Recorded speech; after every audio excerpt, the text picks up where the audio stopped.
Army chief general Bipin Rawat आज श्रीनगर दौरे पर हैं। जम्मू कश्मीर से आर्टिकल 370 हटाए जाने के बाद उनका ये श्रीनगर दौरा है। तो आर्मी चीफ बिपिन रावत का श्रीनगर दौरा है। जब से आर्टिकल 370 मनसूख हुई है तब से पहली बार जनरल बिपिन रावत श्रीनगर पहुंचे हैं। आर्मी सरबराह जनरल बिपिन रावत इस दौरान कश्मीर वादी में हालात से निपटने के लिए सिक्योरिटी हालात का जायजा लेंगे और सिक्योरिटी फोर्सेस की तैयारियों का भी जायजा लेंगे। एक दिन पहले ही वजीर दिफा राजनाथ सिंह भी जम्मू कश्मीर से अलग हुए लद्दाख पहुंचे थे।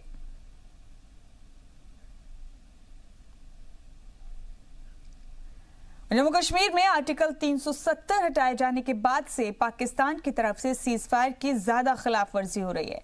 370 हटने के बाद से हर रोज 10 से ज्यादा बार पाकिस्तान ने सीज फायर की खिलाफ वर्जी की। 5 अगस्त के बाद से अब तक करीब 222 से ज्यादा बार पाकिस्तान की तरफ से फायरिंग की गई है। मोदी सरकार ने जम्मू कश्मीर में बदलाव की तैयारी शुरू कर दी है। कश्मीर के गांव में सरकार का सबसे ज्यादा फोकस है। देही इलाकों की तस्वीर बदलने के लिए सरकार ने जंगी सतह पर काम करना शुरू कर दिया है।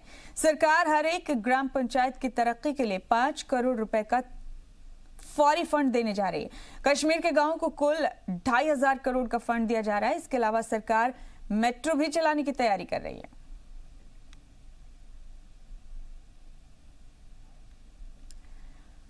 और आपको बता दें कि दहशतगर्दी का गढ़ कहे जाने वाले कुपवाड़ा और शोपिया से अमन की नई आवाज को सियासत करने वाले जरूर सुने। यहाँ की ग्राउंड रिपोर्ट आतंकिस्तान और अफवाह गैंग को करारा जवाब देगी। पाकिस्तान कश्मीर में साजिश करने में कोई कसर नहीं छोड़ रहा, लेकिन वादी के लोगों ने उसे आईना दिखा दिया है। इन तस्वीरों को गौर से देख ले अटूट कश्मीर के दुश्मन। इन तस्वीरों को आंख खोल के देख ले आतंकिस्तान। ये तस्वीरें बदलते कश्मीर की गवाह हैं।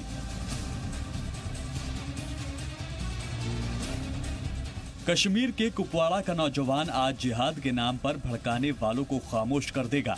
दहशतगर्दी का गढ़ कहे जाने वाला कुपवाड़ा, जहां अक्सर एनकाउंटर हुआ करते थे, हमेशा तीरंदाजी की तस्वीरें आती थीं। जहां अब जी मीडिया की टीम पहुंची तो एक अलग ही नजारा देखा। यहाँ पर घाटी के बेहतर मुस्तकबिल की बुनियाद रखी जा रही है।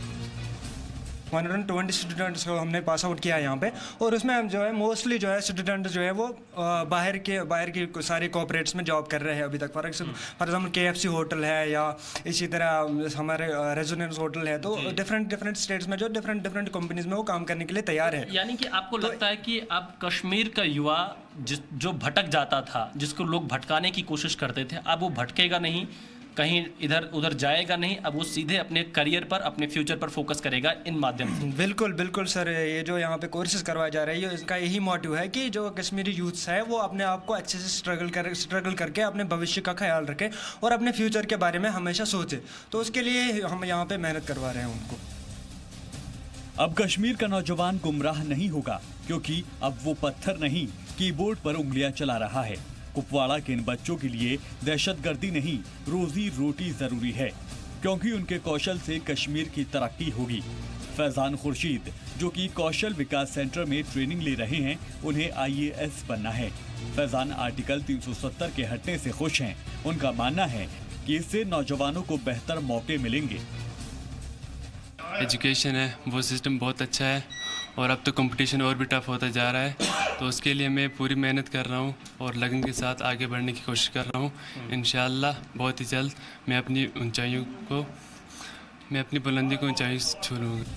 फैजान जैसे सिर्फ नौजवान ही नहीं, घाटी की बेटियां भी कश्मीर और अपनी तकदीर को बदलना चाहती हैं।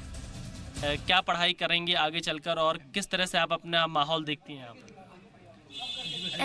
MBBS करना चाहती हैं। आप MBBS करना चाहती हैं, खूब पढ़ना चाहती हैं।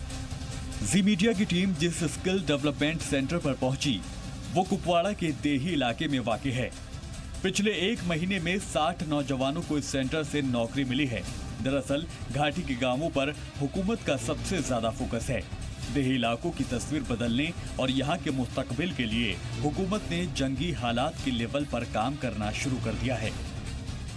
पंचायतों को हमें स्ट्रेंथन करने का बहुत मैंडेट है, और हम करने में लगे हुए हैं कि लोगों की सरकार लोगों के हाथ में रहनी चाहिए, और वो खुद ही अपनी डेवलपमेंट के जिम्मेदार भी होने चाहिए और उसके लिए आंसरेबल भी होने चाहिए। कश्मीर में अमन और तरक्की वाली सच्चाई से पाकिस्तान कब तक मुंह चुराएगा? दहशतगर्दी के गढ़ से अमन की नई आवाज से अफवाह गैंग के मुंह पर ताला जड़ जाएगा। जाहिर है कश्मीर में हालात तेजी से नॉर्मल हो रही हैं और यहाँ माहौल बिगाड़ने की कोशिश करने वाले लगातार हार रहे हैं। अब कश्मीर का युवा बदल रहा है, बदलना चाहता है, आगे बढ़ना चाहता है, देश की तरक्की में अपना योगदान देना चाहता है। इसीलिए अब वो कंप्यूटर का सहारा ले रहा है, ट्रेनिंग का सहारा ले रहा है और देश की तरक्की में, देश के विकास में अपना एक अहम किरदार अदा करना चाहता है। और ये बदलते कश्मीर की तस्वीर है जो कि जी न्यूज़ के माध्यम से आप देख रहे हैं। कैमरामैन विक्रम सिंह सोमवंशी के साथ विशाल पांडे, जी मीडिया, कुपवाड़ा, कश्मीर। वहीं वजारत बराए अक़लियती उमूर के अफसरान का डेलीगेशन जम्मू कश्मीर से दिल्ली लौट आया है, जिसके बाद अक़लियती उमूर के वजीर मुख्तार अब्बास नकवी मीडिया से रूबरू हुए। उन्होंने कहा कि वो हिकमत अमली बनाकर तेजी के साथ काम करेंगे। रिपोर्ट देखिए।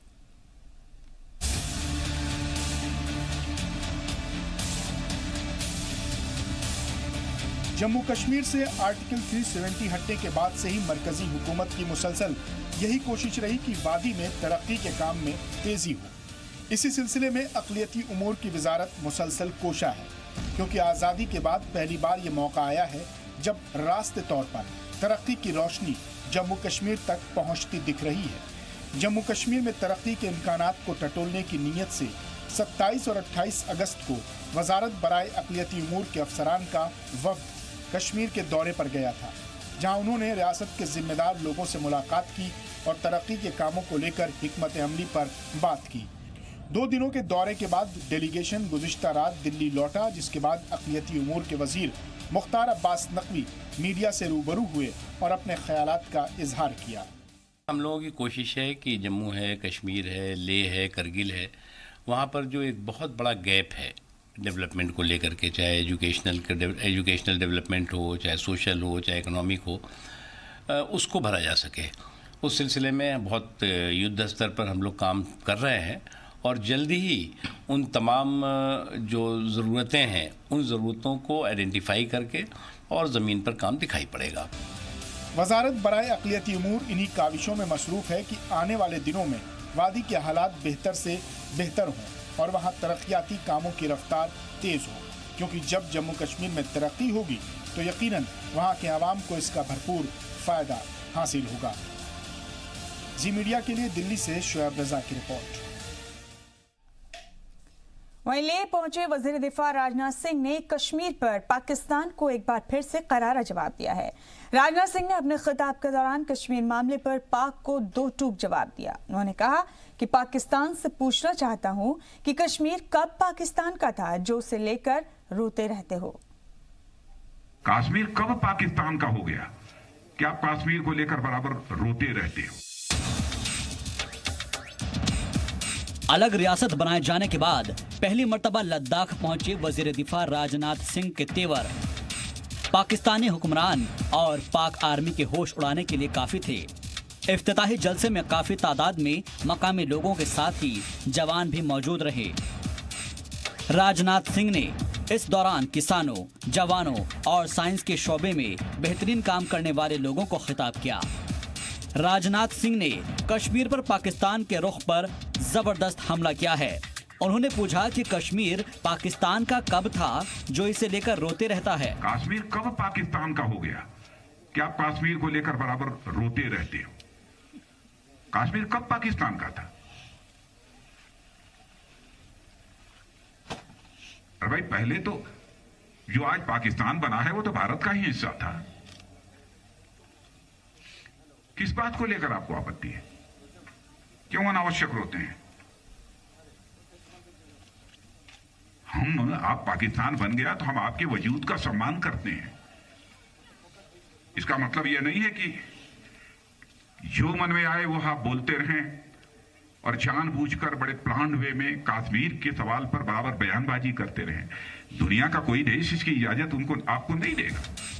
राजनाथ सिंह ने साफ कहा कि कश्मीर पर पाकिस्तान को बोलने का मतलब है ही नहीं, जबकि पाकिस्तान ने पीओके, गिलगिट, बाल्टिस्तान पर गैर कानूनी कब्जा किया हुआ है। पाकिस्तान के वजूद पर सवाल उठाते हुए वजीर दिफा ने कहा कि पाकिस्तान भी भारत से निकलकर बना है। जो आज पाकिस्तान बना है वो तो भारत का ही हिस्सा था। कि पहले से ये बात तय थी, कश्मीर हमारा है, इसमें कहीं किसी को कोई संदेह नहीं था। बातें कश्मीर को लेकर पाकिस्तान के द्वारा की जाती हैं। हाँ, गिलगिट बाल्टिस्तान, पीओके, पाकिस्तान, यह सब तो जहां तक है वो सब भारत के ही हिस्से हैं। 94 में हमारी पार्लियामेंट में एक रेजोल्यूशन भी किया है इसके बारे में। वजीर दिफा लेह में 26वें किसान जवान विज्ञान मेले का इफ्तिताह करने पहुंचे थे, लेकिन यहां से जो धमाका वजीर दिफा ने किया वो पाकिस्तान में कई दिनों तक सुनाई देता रहेगा। ब्यूरो रिपोर्ट, जी सलाम। और पाकिस्तान की तरफ से गीदड़ भभकी देने का सिलसिला लगातार जारी है। पाकिस्तान हिंदुस्तान में मुसलमानों को लेकर भी बयान दे रहा है, जिसके बाद अब जमीयत उलमा हिंद के जनरल सेक्रेटरी मौलाना महमूद मदनी ने पाकिस्तान पर तनकीद की है। महमूद मदनी ने कहा है कि पाकिस्तान की हालत खिसियानी बिल्ली खंबा नोचने वाली। प्राइम मिनिस्टर साहब मौजूद हैं, लेकिन वो कह रहे हैं कि मुसलमान, डिफेंस मिनिस्टर साहब मौजूद हैं, सब मौजूद हैं। आड़ लेने की कोशिश कर रहा है। अब वो ठीक है, वो उसको बेचारे को कुछ नहीं चलता तो यही सही। ये तो वो कहते हैं कि खिसियानी बिल्ली खंबा नोचे, ठीक है। कह रहे मुसलमान मजलूम है भारत में। वो पाकिस्तान में बहुत इंसाफ हो रहा है मुसलमानों के साथ।